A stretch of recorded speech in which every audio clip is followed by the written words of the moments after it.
আজ আমার খুশি রাখার কোনো জায়গা নাই। কেন জানো বাবা? কেননা তোমাকে আমার কোলে আল্লাহ দিয়েছে। তুমি কি জানো বাবা, যখন আমি তোমাকে অনুভব করি যে তুমি আমার পেটে, তখন যে কী যে একটা ব্যাকুলতা কাজ করতো। ভাবতাম কবে তুমি পৃথিবীতে আসবে, কবে তোমার সুন্দর সুন্দর হাতটা ধরে চুমু খাবো। আজ সেই দিন বাবা, আল্লাহর অশেষ রহমতে তোমাকে সুস্থভাবে দুনিয়ায় দিয়েছে আমাকে উপহার হিসেবে। আল্লাহর কাছে আমি চিরকৃতজ্ঞতা যে তোমাকে সুস্থভাবে দুনিয়ায় পাঠিয়েছে।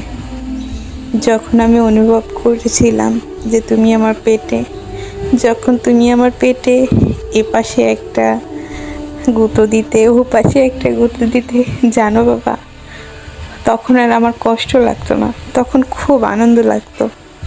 এই